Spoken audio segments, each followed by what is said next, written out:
In an age lost to time, the world was filled with the clamor of humanity. Cities grew, knowledge expanded, but with it, a shadow lengthened. The hearts of men had turned away from goodness, and the earth was filled with corruption and violence. The very thoughts and intentions of humankind were continuously evil. This great sorrow reached the heavens, and God looked upon the world he had created with a heavy heart. Yet, in this sea of darkness, there was a single point of light. A man named Noah.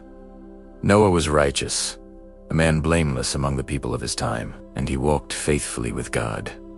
He was a beacon of hope in a world that had lost its way. One day, the voice of God came to Noah, not in a thunderous roar, but in a clear and solemn whisper that cut through the world's noise. God declared his intention to put an end to all people, for the earth was filled with violence because of them. He was about to bring a great flood of waters to destroy all life under the heavens. It was a judgment of immense and terrible finality. But for Noah, there was a path to safety. God gave him a set of instructions, a blueprint for survival. He was to build an ark, a massive vessel of gopher wood, with rooms inside, and coated with pitch, inside and out, to make it watertight. The dimensions were staggering: 300 cubits long, 50 cubits wide, and 30 cubits high. It would have a roof, a door in its side, and be built with lower, middle, and upper decks. Noah, without question or hesitation, began the monumental task.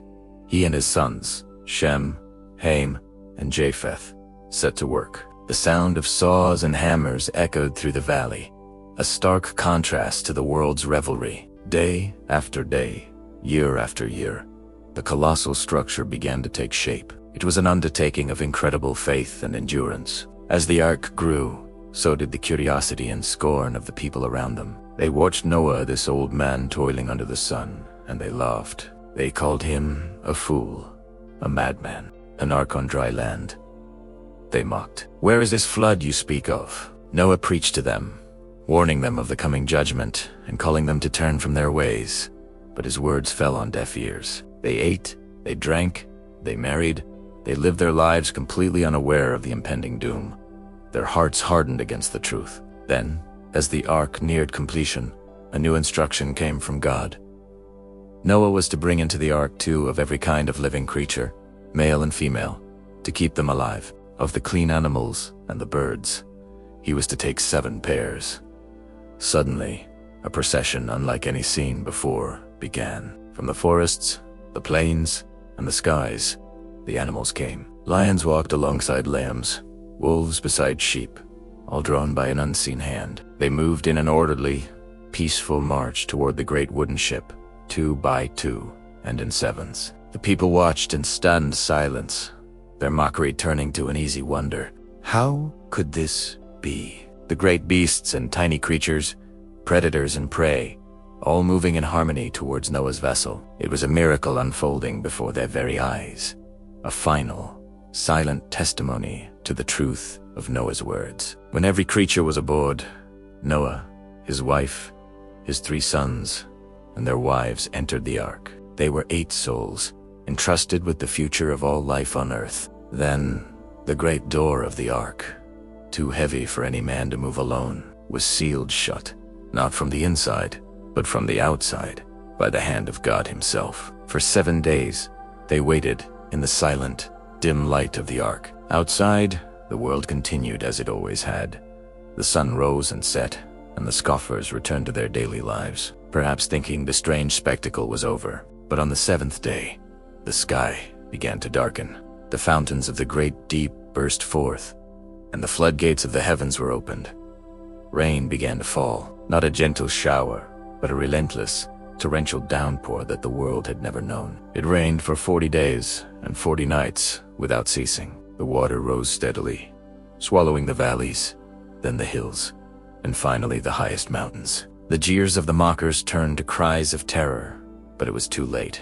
The ark, once a symbol of foolishness, now floated majestically upon the churning waters, a sanctuary of life in a world being washed clean. Every living thing on the face of the earth perished. Only Noah and those with him in the ark remained. Inside the ark, life was a rhythm of faith and duty. The air was thick with the sounds and smells of hundreds of animals. Noah and his family worked tirelessly, feeding the creatures, cleaning their enclosures, and maintaining order. It was a small, floating world, a microcosm of the one that had been lost. Through the single window, high in the ark, they saw nothing but the endless expanse of water and the gray, weeping sky. Days turned into weeks, and weeks into months. They lived by faith, trusting in God's promise to see them through the storm. Their small community a testament to obedience in the midst of global catastrophe. They were completely at the mercy of the waters, yet completely safe in the hands of their Creator. After 150 days, God remembered Noah and all the creatures with him. He sent a wind to blow over the earth, and the waters began to recede. The fountains of the deep and the floodgates of the heavens were closed, and the rain stopped.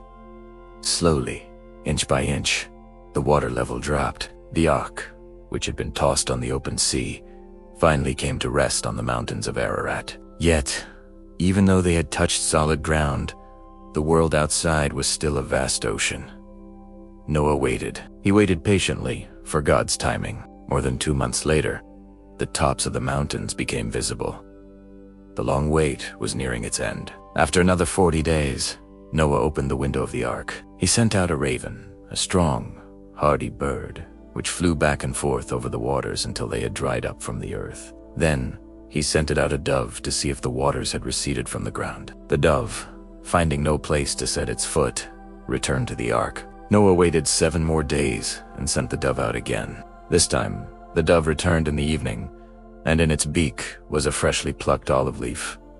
With a sign, a sign of life, of new beginnings. The flood was truly over, and the earth was beginning to heal. Noah's heart filled with overwhelming joy and relief. After waiting another 7 days, he sent the dove out once more, and still it did not return. The land was ready. On the first day of the first month of Noah's 601st year, he removed the covering of the ark and saw that the surface of the ground was dry. God then spoke to him, "Come out of the ark, you and your wife and your sons and their wives. Bring out every kind of living creature that is with you." The great door was opened, and they stepped out onto a clean, new world. The air was fresh, the sun was bright. The animals emerged, blinking in the sunlight, and began to spread out over the earth to be fruitful and multiply. Noah's first act was to build an altar. He took some of all the clean animals and clean birds and offered them as a sacrifice, a profound act of worship and thanksgiving for their deliverance. The aroma of the offering rose to the heavens, and God made a promise, a covenant not just with Noah, but with all of creation. He promised that never again would he destroy all life with a flood. And as a sign of this everlasting promise, he set a magnificent rainbow in the clouds. God said, "Whenever I bring clouds over the earth, and the rainbow appears in the clouds, I will remember my covenant."